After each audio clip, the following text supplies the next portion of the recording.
Hello दोस्तों कई बार ऐसा होता है ना कि हम पल भर में बहुत एक्साइटेड फील करने लगते हैं, बहुत ही ब्लेस्ड फील करने लगते हैं और अगले ही पल बहुत बोर।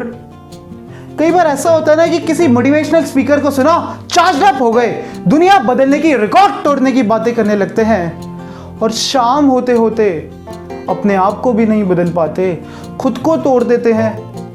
कई बार एक छोटी सी अचीवमेंट पे अपने आप को दुनिया का सबसे इंटेलिजेंट आदमी समझने लगते हैं और एक छोटी सी गलती पे दुनिया का सबसे बड़ा बेवकूफ। कई बार हमें लगता है हाय कितना जालिम ये खुदा है और अगले ही पल हमें लगता है कि अपनी भगवान है। तो ऐसा क्यों होता है? हमारा माइंड एक जगह स्टेबल क्यों नहीं रहता? कभी बहुत अच्छा फील करना, कभी बहुत बुरा फील करना क्यों होता है?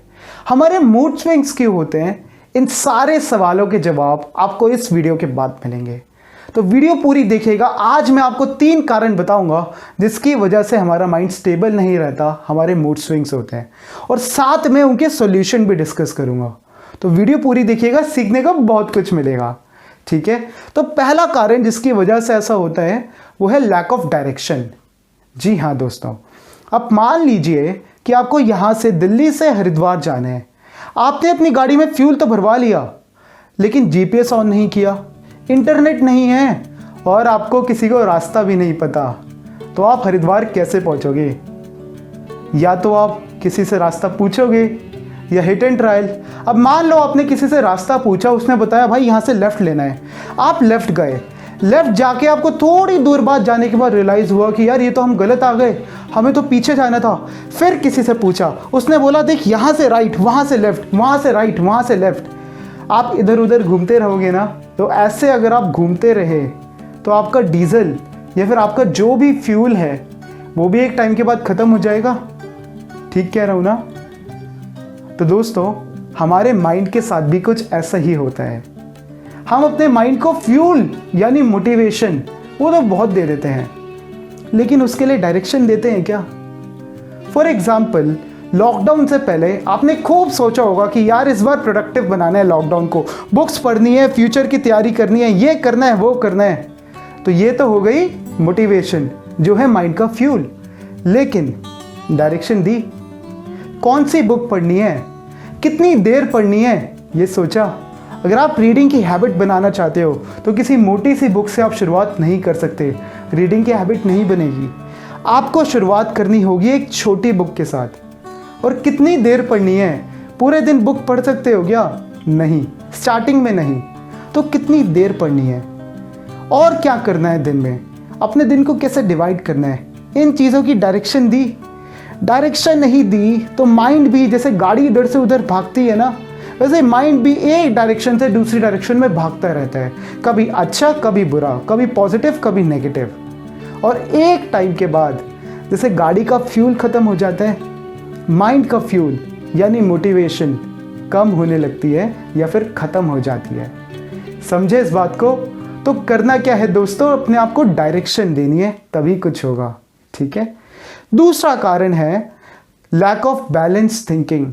जी हाँ दोस्तों, आपको पता है नेगेटिव क्यों सोचते हो? ध्यान से सुनना, बड़ा मज़ेदार है। आप नेगेटिव इसलिए सोचते हो क्योंकि आपने उससे पहले बहुत पॉजिटिव सोचा हुआ था। जी हाँ, एग्जाम्पल के साथ समझते हैं। मान लो आप किसी से मोहब्बत करते हो, किसी पे आपका क्रश है, आप उसके लिए गुलाब का फूल लेके गए, उसे डेट के लिए इनवाइट किया। अब 2 सिचुएशन है।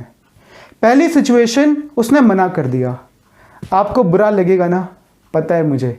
लेकिन दूसरी सिचुएशन, उसने डेट के लिए तो हाँ बोल दिया। फिर आप पहली डेट पे गए रेस्टोरेंट, वहाँ प्यारी प्यारी बातें हुई। दूसरी डेट पे गए मूवी, वहाँ पे आपने एक रोमांटिक मूवी साथ में देखी। फिर तीसरी डेट हुई, चौथी डेट हुई, 5वीं डेट हुई। अब 6ठी डेट आते आते आपकी एक्साइटमेंट लेवल, आपकी एक्सपेक्टेशन बहुत बढ़ गई। अब आप गए गुलाब का फूल लेके नहीं, एक गुलदस्ता लेके। पहली बार नहा धो के गए, कोट वोट पहन के गए और अब आपने उसे जाके बोला, अपने घुटनों पे बैठ के बोला आई लव यू, और उसने सामने से जवाब दिया I have a boyfriend। तो आपको पहली सिचुएशन में ज़्यादा बुरा लगेगा या दूसरी? दूसरी में ना, क्यों? क्योंकि दूसरे सिचुएशन में आपने पॉजिटिव रिजल्ट एक्सपेक्ट कर लिया था, आपका सपनों का एक घर बन गया था। कई लोगों ने तो अपने बच्चों के नाम भी सोच लिए होंगे।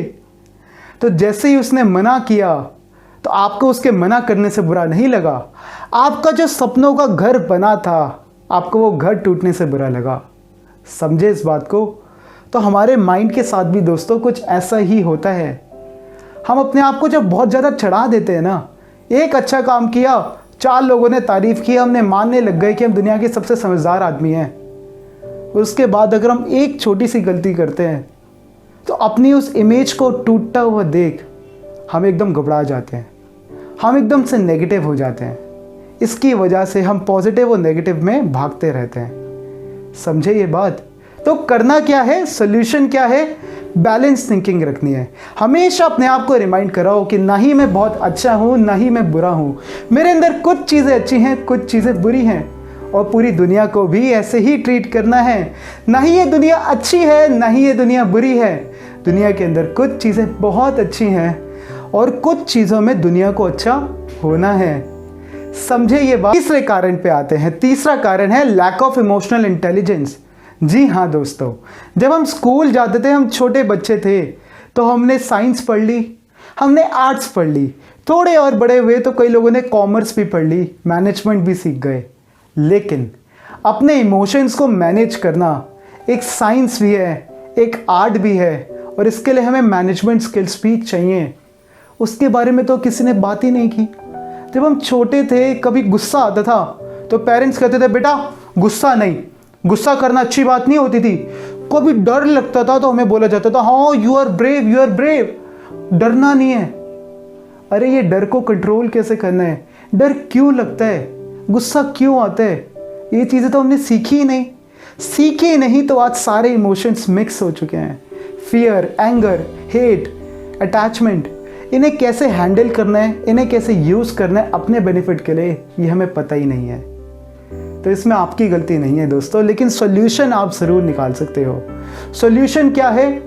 अरे तब इमोशनल इंटेलिजेंस नहीं सीख पाए तो अब सीख लो यार। इमोशनल इंटेलिजेंस से रिलेटेड बुक्स पढ़ लो। 2 लोग जिनके लेक्चर्स मुझे बहुत इंस्पायर करते हैं, आपको भी रिकमेंड करूँगा, संदीप महेश्वरी सर और सदगुरु जी। इनके लेक्चर्स देख लो, फिर देखना आपकी इमोशनल इंटेलिजेंस बहुत बढ़ जाएगी। और जैसे ही आपकी इमोशनल इंटेलिजेंस बढ़ेगी, लाइफ के हर एस्पेक्ट, चाहे वो रिलेशनशिप हो चाहे करियर हो, आपकी परफॉर्मेंस पहले से बेटर हो जाएगी। ये मेरा आपसे वादा है, ठीक है? और दोस्तों, अगर आपको लगता है मैं आपके इमोशनल इंटेलिजेंस पे हेल्प कर सकता हूँ तो नीचे कमेंट करो। अगर 5 लोगों के भी ऐसे कमेंट आ गए तो मैं भी इमोशनल इंटेलिजेंस पे वीडियो ज़रूर बनाऊँगा, ठीक है? तो क्या समझे इस वीडियो से? हमारे माइंड का अनस्टेबल होना, इसका रीज़न बाहर नहीं है, आपके अंदर है। तो अपने अंदर झांको और इन तीनों चीज़ों पे काम करो, ठीक है? तो वीडियो पसंद आई हो तो लाइक करो, नीचे कमेंट करके बताओ आपको वीडियो कैसी लगी। ज़रा 1 मिनट लेके सबके साथ शेयर कर दो। सुशांत टॉक्स को अभी तक सब्सक्राइब नहीं किया तो अभी कर लीजिए और बेल आइकन को दबा दीजिए ताकि ऐसी वीडियोस की अपडेट्स आपसे मिस ना हो। तो मैं अभी के लिए चलता हूँ, मिलता हूँ आपके साथ नेक्स्ट वीडियो के अंदर। आपका अपना सुशांत सिंघल।